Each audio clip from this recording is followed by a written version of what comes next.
Hi, this is Max from Guitar Tips and welcome sa ating bagong video. So today, tuturuan ko naman kayo kung paano tugtugin ang kantang Yakap sa Dilim na version ni Arthur Neri. At syempre walang kapo pero easy pa rin ang chords. So umpisahan natin ang kanta sa intro. Tutugtugin ko muna siya para may idea kayo.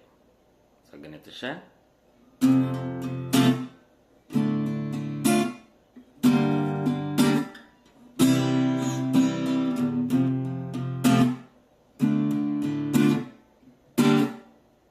Before tayo mag-proceed sa ating mga chords, ang bilang ng string natin is 6, 5, 4, 3, 2, 1. Ang unang chord natin sa intro is F.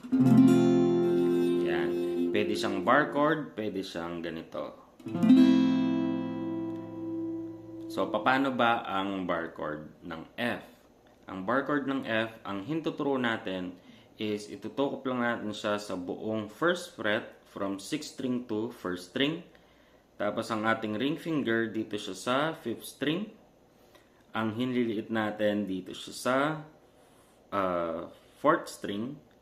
At ang ating middle finger dito siya sa 3rd string. Yan. Medyo mahirap siya sa umpisa pero sanayin nyo lang siya, makukuha nyo rin. Okay. At ang pangalawang F naman ay ganito siya. So, ang ating ring finger, dito lang siya sa 4th string. Ang middle is nandito siya sa 3rd string. At ang hintuturo natin is nasa 2nd string. Ang susunod naman natin na chord is D minor. So, ang D minor, madali lang siya. So, paano ba to? Itong middle finger natin, dito siya sa 3rd. Itong ring finger sa 2nd. At 1st string naman ang hintuturo. Okay? Ang next naman ay G minor. Bar chord na naman. So, ang bar chord natin na G minor, kung hintuturo, dito siya sa 3rd fret. Okay, from 6 hanggang 1st string, itukop nyo yan. Tapos, ang ring finger natin, dito siya sa 5th string. Inliliit, dito siya sa 4th string. Ayan na yun.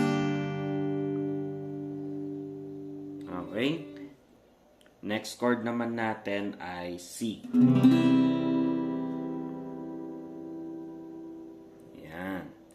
Ang C naman, parang kanina yung F, itataas lang natin yung dalawang daliri natin. So, ito ay dito sa 5th string, ito naman sa 4th string, at ito sa 2nd string.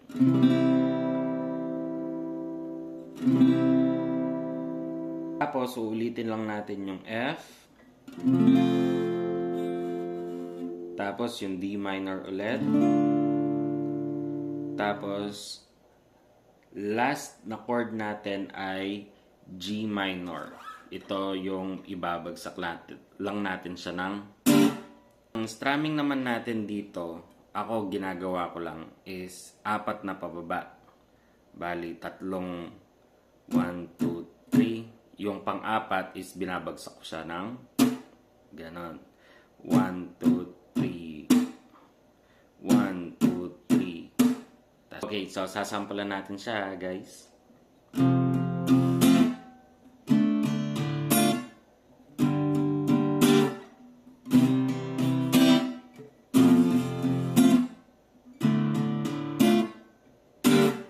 Okay, so verse 1 naman tayo, guys. So, ang chords ng verse 1 ay kagayang-kagaya lang ng chords ng intro. Gagawin lang natin siya ng 2 times.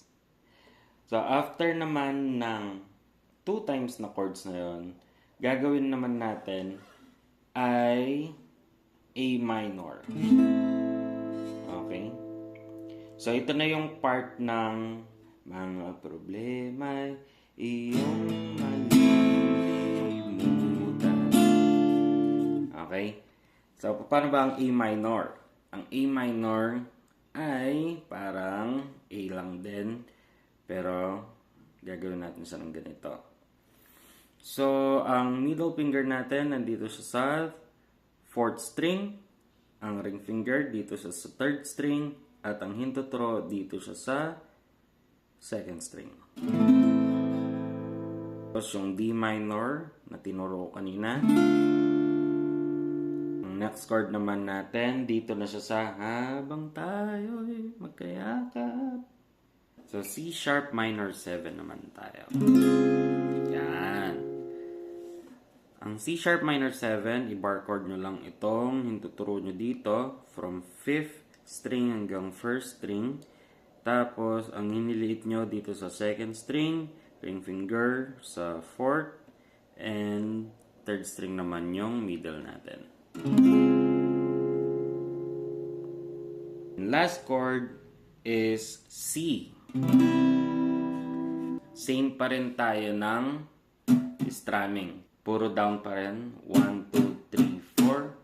1, 2, 3, 4. Try natin. Sabay-sabay tayo. Okay. 1, 2, 3. Sandal mo sana ang...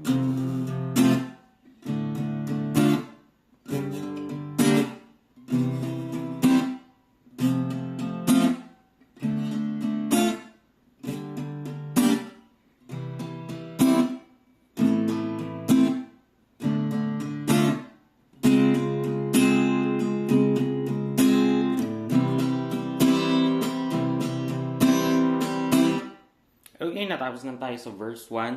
Papasok na tayo niyan sa verse 2. Pero itong verse 2 na to, kagaya lang siya ng chords ng verse 1. So, parehong-pareho, walang pinagkaiba.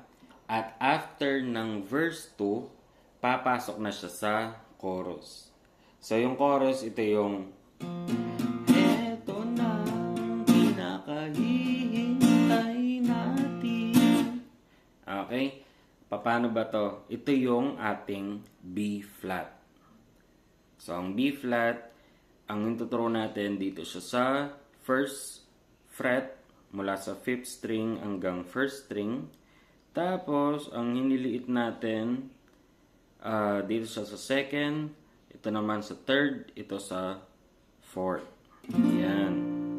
Pero ang ginagawa ko siya ng flat. Ito ang mula sa 4th string. Yan. Ganyan siya. Uulitin natin to ng 8 times na same strumming pa rin.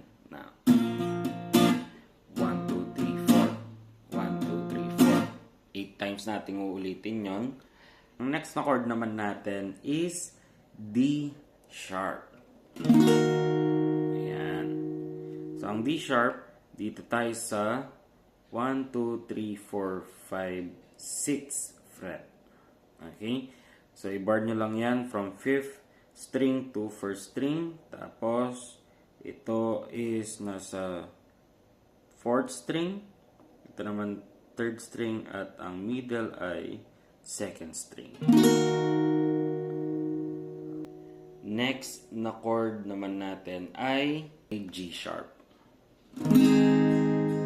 So, paano ba to? Tukop naman natin to mula sa 6th string hanggang 1st string ng 4th fret. Yan. Tapos ito, dito siya sa 5th string. Ito naman, hinliliit, dito siya sa 4th string. At ang middle finger, dito siya sa 3rd string. Okay. Gagawin natin tong dalawang chords na to ng dalawang beses.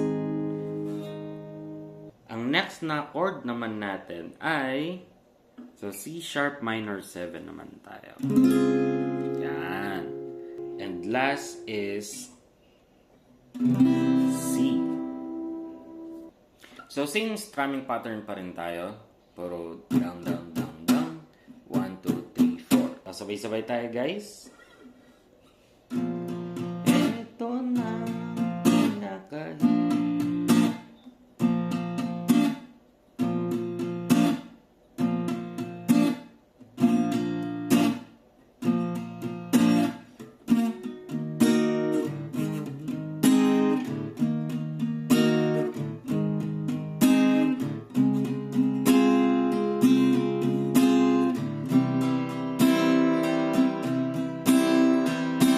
At dito na tayo sa outro.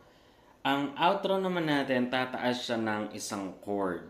So, mula sa F, magiging siyang F sharp. Kaso, hindi na natin siya gagawin dito sa video ito.